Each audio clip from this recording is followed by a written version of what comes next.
17 বছর পর ব্রাজিল ঘরে উঠতে যাচ্ছে ব্যালন ডি'অর শিরোপা।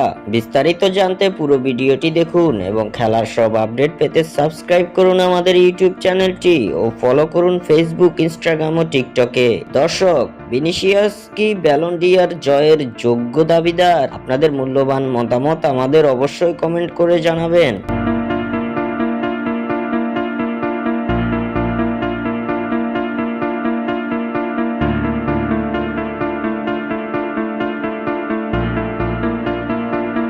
ফুটবল বিশ্বের সবচেয়ে সম্মানজনক পুরস্কার ব্যালন ডি'অর 2024-এর সম্ভাব্য বিজয়ী হিসেবে ব্রাজিলিয়ান তরুণ তারকা ভিনিসিয়াস জুনিয়রের নাম উঠে এসেছে। 17 বছর পর আবারও এই মহামূল্যবান ট্রফি ব্রাজিলের ঘরে আনবেন ভিনিসিয়াস জুনিয়র। রিয়াল মাদ্রিদের এই উইঙ্গার গত মৌসুমে নিজের অসাধারণ পারফরম্যান্সের জন্য ব্যাপক প্রশংসিত হয়েছেন। তিনি 2023-24 মৌসুমে লা লিগায় 24টি গোল করেছেন এবং 11টি অ্যাসিস্ট রয়েছে তার নামের পাশে।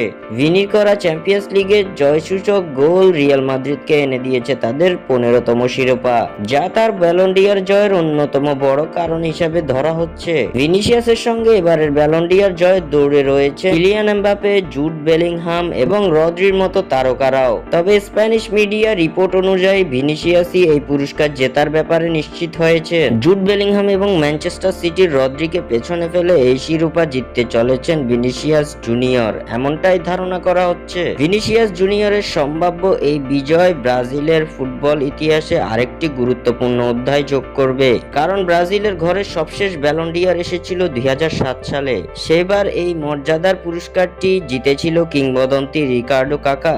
এরপর দীর্ঘ সময় ব্রাজিলের কোনো খেলোয়াড় ফ্রান্স ফুটবলের সর্বোচ্চ এই খেতাবটি জিততে পারেনি। তবে এবার দীর্ঘ 17 বছরের আক্ষেপ ঘুচাতে চলেছেন ভিনিসিয়াস জুনিয়র, জিততে চলেছেন ব্যালন ডি'অর।